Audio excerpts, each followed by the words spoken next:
Why is faith worthy of so much respect? Would somebody show me the calculations? Because I just don't get it. People keep saying to me, you should show a bit more respect. You don't have to call people mentally ill just because they disagree with you.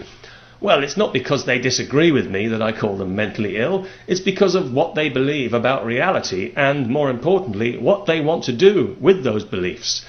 I mean, if that's all it was, just a belief, well then I'd have no problem giving religion all the respect it wants. In the same way that I respect a person's dress sense or the decor in their home, even if I found it tasteless, I would respect them enough not to say so.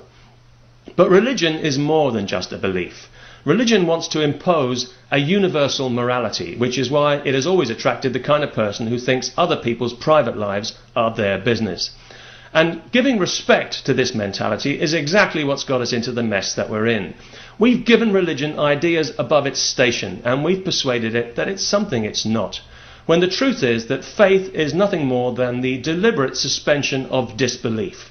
It's an act of will. It's not a state of grace, it's a state of choice. Because without evidence, you've got no reason to believe apart from your willingness to believe. So why is that worthy of respect any more than your willingness to poke yourself in the eye with a pencil? And why is faith considered some kind of virtue? Is it because it implies a certain depth of contemplation and insight? I don't think so. Faith, by definition, is unexamined, so in that sense it has to be among the shallowest of experiences, and yet if it could, it would regulate every action, word and thought of every single person on this planet, because, let's not forget, even an impure thought is a sin. Well, I think that belief in God is an impure thought. It pollutes our understanding of reality, it gets in the way, and it brings out the worst in the best of us, so that we're even prepared to stoop so low as to poison the unformed minds of the people we love the most, our children. By the time they're old enough to think for themselves, it's too late. They've been well and truly hypnotized. I'm sorry, but there's no nice way to say this.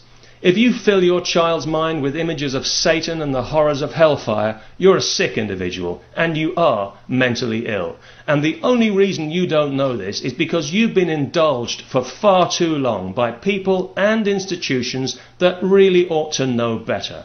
The truth is, your beliefs are infantile, your scriptures are lies, and your gods are illusions.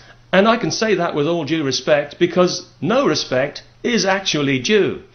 And besides, anyone who has to demand respect automatically deserves ridicule. If you deserved respect, you'd already have it. You'd be rolling around in it like a televangelist in other people's money. No, what you deserve is mockery.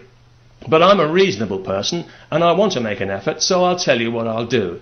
I'll respect your beliefs for as long as I can keep a straight face while thinking about them, which should be about half a second. But beyond that, I'm afraid I can't promise anything. In the meantime, I don't believe that God exists, but if it turns out that I'm wrong about that, well, fair enough. I don't think much of his attitude, to be honest, and if he wants to show himself, I'd be happy to tell him that to his face, if he's got one. But if God exists, I want him to tell me himself. I don't want to hear it from anybody else, and in case you're wondering, that includes you. So please, don't quote any more scripture at me. I'm really up to here with scripture, and frankly, I don't give a damn what the Bible or the Quran have to say about anything. You might as well be telling me about your dreams, which is essentially what you are doing.